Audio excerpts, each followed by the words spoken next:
Following decades of repression and autocratic rule, uprisings in North Africa and throughout the Arab world have upended the status quo, ushering in a new political era, now known as the Arab Spring. This is probably the most positive development in this region in my lifetime. How will this revolutionary moment affect American objectives in the Middle East?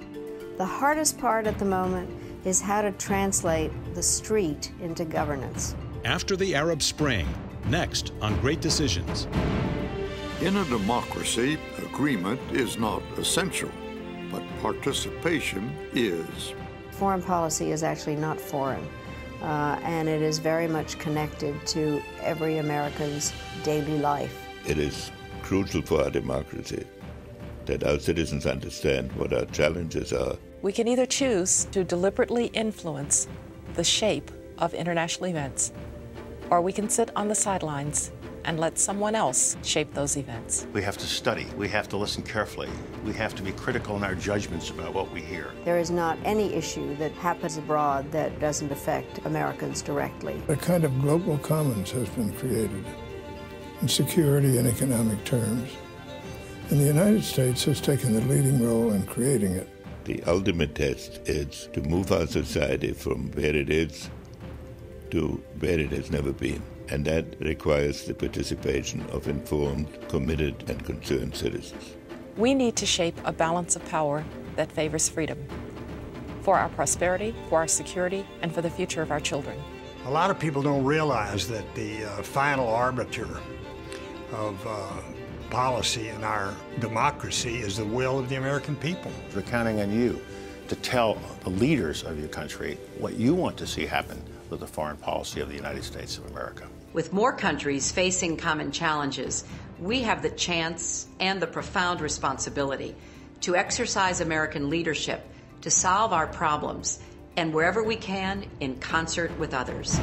Join us as we discuss today's most critical global issues. Join us for Great Decisions. Great Decisions is produced by the Foreign Policy Association, inspiring Americans to learn more about the world. Great Decisions is produced in association with the University of Delaware. Sponsorship of Great Decisions is provided by Credit Suisse, E&I, the Hereford Foundation, and PricewaterhouseCoopers LLP. Coming up next, after the Arab Spring. Welcome to Great Decisions. I'm Ralph Begleiter. Joining us this week to discuss the impact of the Arab Spring on U.S. foreign policy are Shadi Hamid, Director of Research at the Brookings Doha Center and a Fellow at the Saban Center for Middle East Policy, and Mona El-Tahawy, award-winning columnist and an international public speaker on Arab and Muslim issues. Thanks to both of you for being with us. Nice to be here. What's it going to do for the United States? The Arab Spring, the uprisings there, how is the United States going to have to change its view of the Middle East? Mona? Well, I think the United States has finally caught on to the idea that it's been definitely far behind the people of the region because it was too firmly allied with the dictators of the region. For too long, it bought into this lie that the dictators were the only guarantors of stability, and in return for that, it turned a blind eye to what it knew was the repression and human rights violations that these dictators enacted upon their countries. So I think we've seen the United States scramble to try to catch up with the reality on the ground. And what I hope it does to the United States is that it puts human rights and a respect for human rights and freedom and dignity for the people squarely on the table as a foreign policy objective and as something that the United States reminds its allies of the importance of in the region. Shadi, how about you, the impact for the United States? It was late to the game with Mubarak, with Ben Ali in Tunisia, Syria, the list goes on. So there's still a big question here. Can the U.S. get ahead of the curve and proactively support democracy in the region? And I think the answer so far seems to be no. And the U.S. is still very concerned about stability. And we have to be honest about it. Democracy can have a destabilizing effect.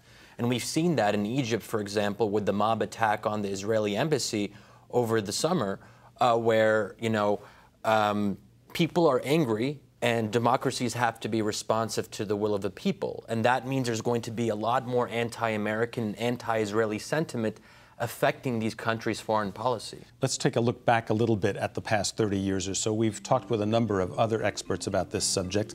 Let's listen to what they have to say for just a moment. People have been living without basic freedoms, the freedom to organize political parties, the freedom to express yourself, to demonstrate, to be and to do what you want.